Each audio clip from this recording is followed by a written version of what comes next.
अस्सलाम वालेकुम, कैसे हैं आप लोग। आई होप कि आप लोग अच्छे होंगे। और आज सुबह सुबह हम दोनों माँ बेटे ने ब्लॉग अपना स्टार्ट कर दिया है। हमारे पास ढेर सारा काम था और सुबह अभी हमने नाश्ता भी नहीं किया, चाय भी नहीं पी, रोटी भी नहीं बनाया और हमें ये बेडशीट बदलना पड़ेगा।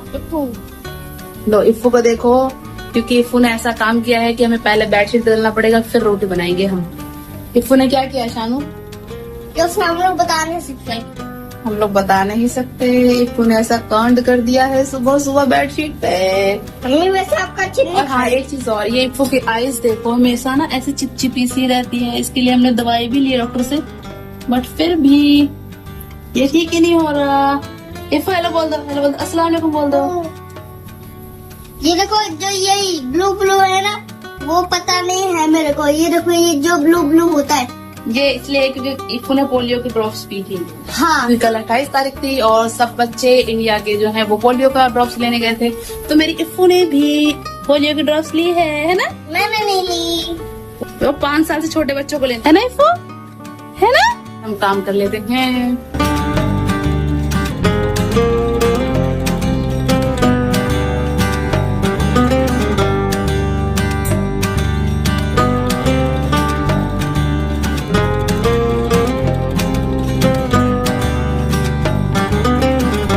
वो जो न्यू वाली बिछानी है उसको साइड से बिछाती हुई चली जाती हूँ और पुरानी वाली को वहाँ से हटाती हुई चली जाती हूँ। कभी कभी तो ऐसा भी होता है कि इफ्फू बेड पर नींद से सो रही होती है और मुझे उसको जगाना भी नहीं होता और मैं फटाफट सोचती हूँ काम निपटा लूँ, तो बेड को क्लीन करने के बाद ही तो झाड़ू वगैरह मारूंगी ना, तो मैं ऐसे ही बेडशीट को चेंज करती हूँ, उसके बाद में झाड़ू मार लेती हूँ। इफ्फू की नींद भी खराब नहीं होती और मेरा काम भी हो जाता है।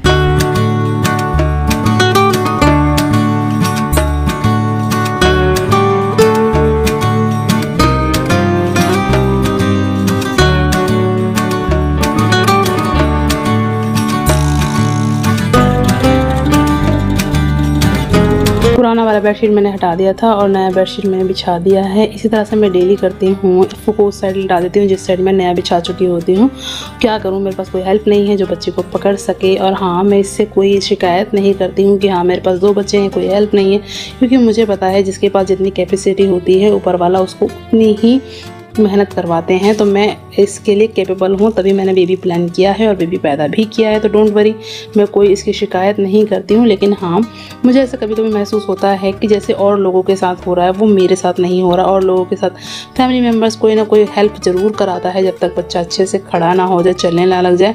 जब तक मैंने देखा है जो चीज़ें, और मुझे नहीं पता रियल में क्या। छोटे बच्चों का तो ध्यान रखते ही हैं हमारे आस पड़ोस में। यहाँ तक कि ना 5 से 7 साल के जो बच्चे हैं ना, जो ग्रुप में खेल रहे होते हैं बच्चे, एक तो फैमिली की तो ऐसी लेडीज़ हैं जो पीढ़ा वगैरह लगाकर प्रॉपर कॉन्टिन्यूसली उनके ध्यान रख रही होती हैं। क्योंकि पता है हमारी गली में 2-3 बच्चे ऐसे हैं जिनकी ना आदत बहुत ज़्यादा ख़राब है। वो बच्चों को मार के और अपने घर में फटाफट से घुस जाते हैं, फिर वो नज़र ही नहीं आते। और आपका बच्चा आप पेट पकड़कर सर पकड़ के रोता रह जाएगा, क्योंकि वो इतना बुरा मारते हैं। कई कितनी बार तो किसी बच्चे के आँखों में उन्होंने मार दिया है कंकड़ पत्थर और वो गायब हो जाते हैं।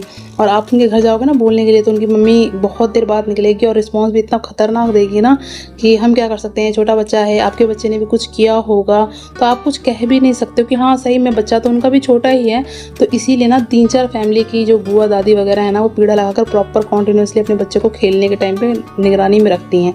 बट हाँ, यहाँ पर ना मेरा मामला फंस जाता है, क्योंकि मेरे पास इफ्फू है, छोटी सी है, तो मुझे इसका भी ध्यान रखना होता है। ये पलटती भी है, सरकती भी है, तो मुझे लगता है कहीं ये ना गिर जाए, तो मैं उसके ऊपर ज़्यादा ध्यान नहीं दे पाती हूँ। अब देखो, जब बच्चा सो रहा है तो उसमें मैं घर के काम को निपटाऊंगी ना। अब उस टाइम पे शानू को बाहर खेलना होता है, तो मैं उसको भी नहीं देख पाती। मैनेज करना बहुत ज़्यादा एक औरत के लिए डिफ़िकल्ट हो जाता है। ऐसे टाइम पर नहीं समझ में आता कि हम क्या करें। तो कितनी बार तो ना मैं सर पकड़ के बैठ के रो रही होती हूँ कि अरे यार क्या हो गया मेरे साथ। मतलब मैंने तो लाइफ को बिजी करने के लिए बेबी प्लान किया था, बट इतना ज़्यादा भसड़ हो जाएगा मुझे ये नहीं पता था। लेकिन ये भसड़ भी तो क्यूट है ना, है ना। तो मैं सारी चीज़ों को भूल जाती हूँ जब मेरी इफ्फू हंसती है, जब मेरा शानू खेल रहा होता है। तो मैं ना शानू को तभी खेलने बाहर भेजती हूँ जब मेरे पास टाइम हो, जब मैं उसको देख पाऊँ, क्योंकि इफ्फू और शानू को मैं एक साथ मैनेज नहीं करती हूँ। या फिर मैं इफ्फू को गोदी में लेकर बाहर जाती हूँ जब शानू खेल रहा होता है। और यहाँ पर मेरी इफ्फू नहा भी चुकी है, अब इसको सिर्फ मालिश करनी है और मैं यहाँ पर अपना फेस देख रही हूँ कि मेरे सिर्फ नहलाने में और थोड़ा बहुत घर का काम करने में ही मेरे फेस की हालत देखो बिल्कुल रेड हो चुका है। हमारे इधर तो बहुत ज़्यादा गर्मी पड़ रही है, इतनी ज़्यादा गर्मी पड़ रही है ना कि मतलब आप कुछ कह ही नहीं सकते। सुबह अगर नहा लिए तो ठीक है, वरना टंकी का जो पानी है ना वो भी इतना ज़्यादा गर्म हो जाता है कि नहाने का भी कोई फ़ायदा नहीं होगा बाद में। सच में पानी इतना ज़्यादा गर्म हो जैसे लगेगा आपने हीटर से अपने लिए पानी गर्म किया हुआ है। तो इसीलिए सुबह सुबह जितना हो सके फटाफट अपने बच्चों को खुद भी नहा लो।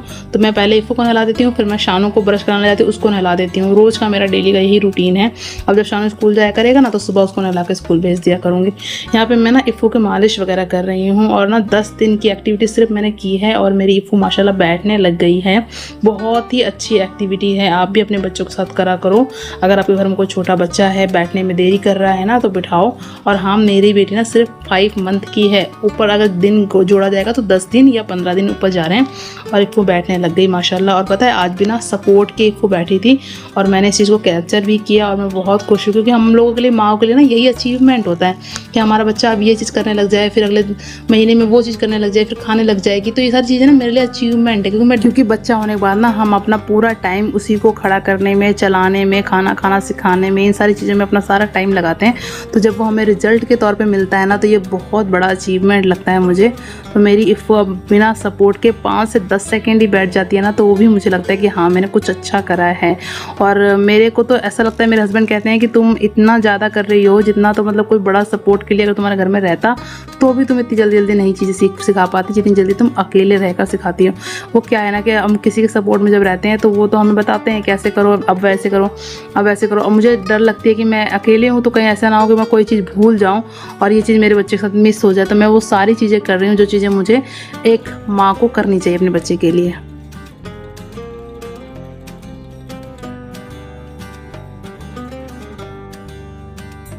डेली मालिश करने के बाद ना इसको अब नींद आने लग जाती है, लेकिन फिर भी क्या करें, मजबूरी है।